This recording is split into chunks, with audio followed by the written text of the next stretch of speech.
Welcome to rSlash I Don't Work Here Lady, where OP accidentally murders someone. Our next Reddit post is from L'Oreal Carey. About 14 years ago, I was working at my local Walmart. I was put in charge of watching the self-checkout on a slow day. I will admit that back then I was inexperienced with people and lazy, but my few months there had taught me a lot about how nasty people can get. This nice mom comes rushing to the self-checkout with a sick kid in her cart. The kid doesn't look well, and I hear him saying as they come up, "I don't feel good, Mom. I want to go home." The nice mom clearly understands that her kid has become sicker since they came in and is trying to rush to get him home. She's trying to soothe him while simultaneously fumbling with groceries and bare essentials like soup and boxes of tissues. "I know, sweetie. I'm sorry. Mommy's going as fast as she can." Well, along comes this rich guy. He has on what has to be the most expensive jacket I've ever seen. Full business, gold watch, tie, pricey shoes, perfect haircut, fit, carrying a lot of coffee. Everything about him makes me glad this is a self-checkout, because my track record with rich folk treating me bad here is almost 100%. He begins checking out directly across from the nice mom and the sick kid with his back facing them. Suddenly, the sick kid starts to squirm and look around wildly. Mom, I need the restroom." The nice mom looks up from the checkout and sees that the sick kid is not going to make it through her checkout. She practically flies around the cart, picks him up, and he projectile vomits across the self-checkout all over the rich guy's expensive jacket. My jaw drops. This can't be real. As I begin to react, I'm watching the rich guy. He drops his coffee and is stunned for a moment when something that I wasn't ready for happens. He turns around, quickly removing his jacket, dumps it on the floor, and walks quickly over to Nice Mom and Sick Kid, kneeling because they're now on the ground. Nice Mom is comforting her child with her eyes practically begging for mercy at this point. The rich guy says, "Is he okay?" I walk up with towels, already on the radio for cleanup, and hand him one. The rich guy uses the towel to help clean up the Nice Mom. "He might have the stomach flu. I just needed to pick up some things to take care of him. I'm so sorry." "It's okay, let's get him cleaned up." The nice mom seems to finally see the man and how he's dressed for the first time and what happened to him. "Oh my god, do you work here?" The rich guy, while wiping vomit off of her back while I start cleaning the floor, says, "No ma'am, just a dad myself. I hate to see a kid not feeling well." The nice mom was so embarrassed that she didn't really speak again other than a meager, "Thank you," as we finished cleaning up, and the rich guy helped her finish checking out personally. I helped him put his clearly ruined jacket in a garbage bag to take home, and he checked out as well. I asked if there was anything else I could do for him, and the rich guy politely declined and left the store. I'll never forget how that man reacted that day. For all of his obvious wealth, he was his last priority at that moment, even as a victim himself. He didn't complain about the mess, or that he might get the kid's flu, or his ruined jacket. Nothing. And he certainly did more to help than me, the actual employee. I took this lesson to heart for all future interactions with people, and it's made a tremendous difference when I became a father myself. Thanks for reading. Our next Reddit post is from Usual Grape. I'm neither sure if this is the place to post this, nor if I should do so in general, but I just can't keep this in anymore. I truly hope that I won't get recognized in any way, but at this point, I find it unlikely enough to be willing to share this story here. And if it does come back to bite me, then, well, maybe it should. This happened in the early 1990s. The relevant historical background to this is that Poland hasn't really left the communist bloc just yet. The first free elections happened in 1989, but the process of escaping Russian influence took a while, and at the time of the story, the police weren't necessarily used to doing their job properly. One such poorly handled case was the abuse of my next-door neighbor's daughter. I'll spare you the details, just know that the worst thing that you can imagine happening to a young girl in such a scenario did, in fact, happen many, many times. They were horrible, horrible people, and I hated them with all of my being. I can't stress that enough. On to the story. A couple of years later, after I'd moved away, I was visiting my family, and since it was a little early, I stopped at a gas station I once worked at to chat with my old pals and wait for the sun to get a little higher. We were sitting in a little nook behind the counter, and lo and behold, who would come in if not the aforementioned neighbors? The husband pointed at something and went back to fuel their car. The wife approached the counter, noticed me, and snarked, "You're back here. I guess your studies didn't go that well." I said, "Well, actually..." "Yeah, sure, whatever. How much did he go for?" And when my colleague begins to answer, the wife says, "I'm asking him." "I didn't come here to work, I'm just visiting." "Stop lying to me. You're just ashamed that you failed in life. Now, come and inflate our tires, now. Unlike you, we don't have all day to sit and chat." I was so pissed. I legitimately hated them already, but this encounter, after so much time of being away from them, just completely took me off balance. I told my friend it's okay, I'll just do it. So I went with her. I inflated one side correctly. I overinflated the other side so much that I thought the tire was going to explode in my face then and there. They weren't even paying attention to me. The second I was done, and before I could even realize what I'd just done, they took off. They crashed a few kilometers down the road. They both died. I've never heard of any investigation reaching the police station. Wow, that story took a dark turn fast. Oh my god, what is this story? OP, that's an insane story, and I don't think it fits in I Don't Work Here Lady. It's more like a cross between malicious compliance and nuclear revenge. And based on the type of people they were, maybe throw in a dash of r/justice served. Our next Reddit post is from Carol Smith. "So I'm a youth worker, and I care for young people between 13 and 18 years old who are in out-of-home care for various reasons. But most of the time they've been removed from abusive parents. I have a specific client I work with a lot who's verbally aggressive and has a lot of anxiety around school. This particular day was our third or fourth day at a new school, and she asked me if I could walk her to her classroom because she was feeling anxious. This is something I do for a lot of clients to also make sure they're actually going to class. It's never been an issue. I'd been to this particular school many times with another client. So I'm walking her to her class, and she's walking really fast ahead of me with her head down when a teacher stops me. Now, I'm a 30-year-old woman, and I was wearing jeans, a black shirt with a Biggie Smalls face on it, and a pair of Vans, so I can understand that my outfit skews younger. But I find that if I dress cool, I have better success building relationships with the clients, as they see me as more of an older sister rather than dressing in my normal clothes and coming across maternal. So the teacher says in an incredibly loud, condescending voice, "Why aren't you in uniform?" I tried to quietly say, "I don't go to this school," so that the other students don't hear me, because obviously my client doesn't want it broadcast that she's in care and had a carer walk her to class. But the teacher isn't having any of it. She didn't listen to what I was saying at all. She starts lecturing me in the most horrible voice, literally wagging her finger and saying, "This school has standards and you're making us look sloppy. I'm giving you an out-of-uniform slip and you'll be getting detention too." I'm really annoyed by this point, but also in shock because I'm 30. How the hell can she be mistaking me for a school kid?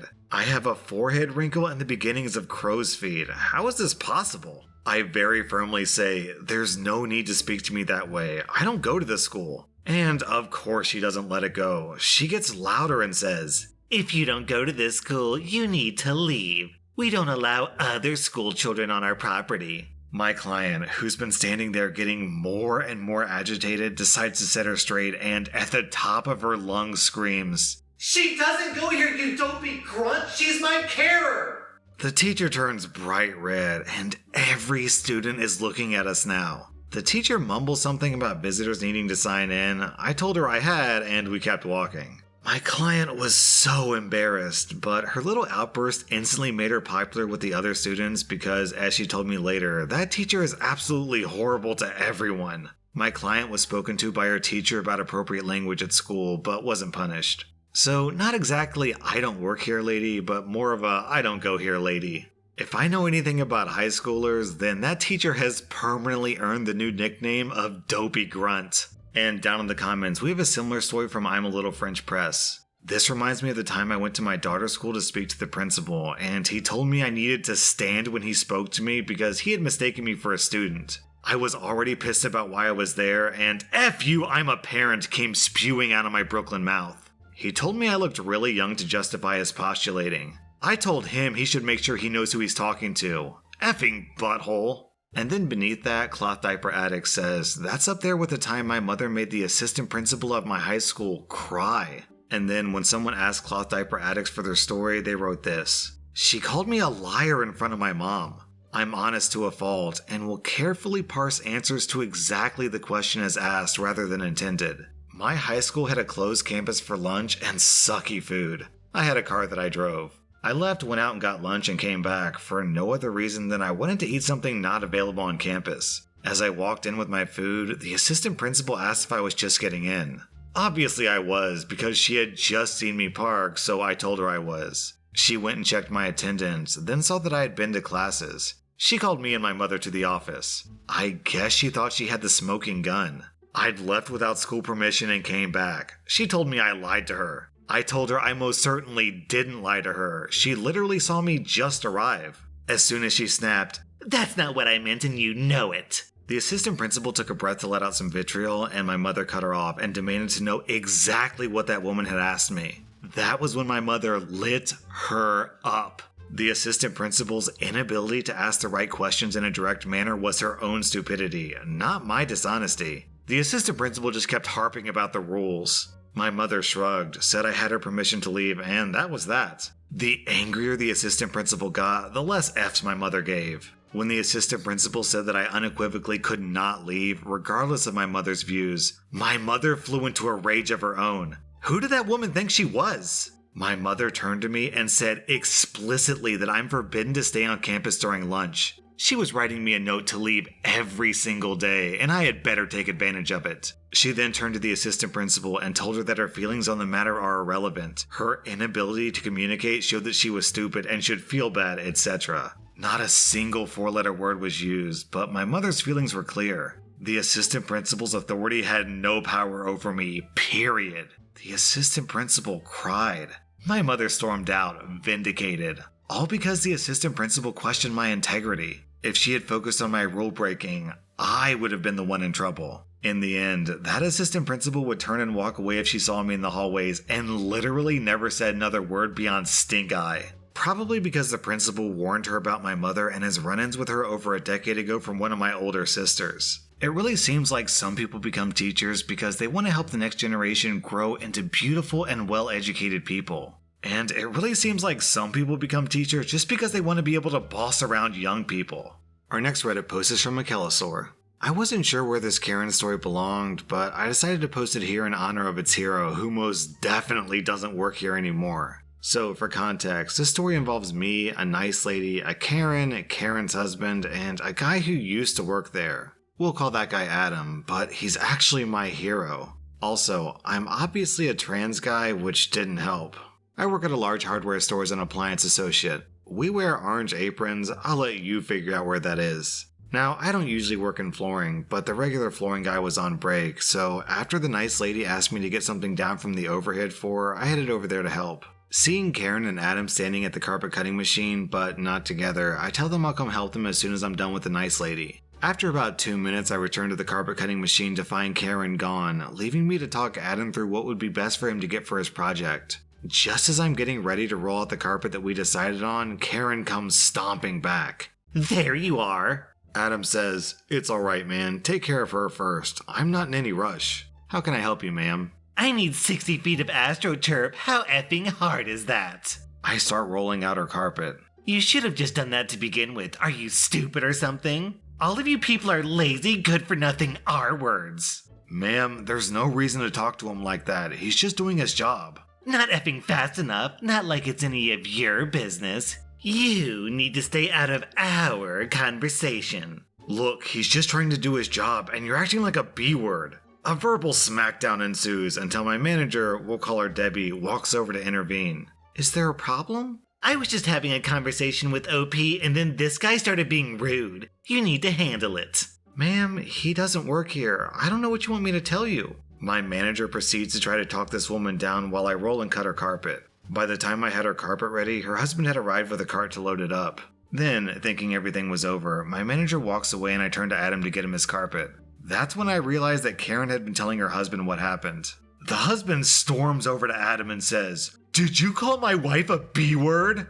I said she was acting like a B-word. There's no reason to talk to associates the way she did. "You need to learn some effing respect. You can't talk to customers like that." I am a customer, which means I can say the things that everyone else is thinking but can't say. Then, the husband tried to fight Adam before my manager came back and escorted the couple to the front. I came to find out that Adam used to work there and loved the opportunity to tell customers everything he'd never been able to when he worked there. I've never been so satisfied. Our next Reddit post is from Pepper Concha Bar. A few years ago, our house phone number was very close to a local bank. The only difference was that the last 2 digits were inverted. Ours ended with 45 and theirs 54. So it was common for us to get wrong numbers for that branch. One lazy weekday morning, I'd slept in a bit too late. Then I chilled out scrolling through Facebook in my robe and consumed 1 too many cups of coffee while I procrastinated the laundry. The phone rang and I answered it, as people do. Hello? This is how you answer the phone? Hello? Usually. May I ask who's calling? This is such and such. I'm returning a call from the Chase Bank, and I think that you're very unprofessional and rude. I chuckle. I'm not a professional. I'm a housewife. I don't want to hear your excuses. I want to speak to your supervisor. As I said, sir, I'm not a professional. I'm a housewife, and you got the wrong number. I think that we need to restart this conversation. The old man starts cursing, and I keep laughing.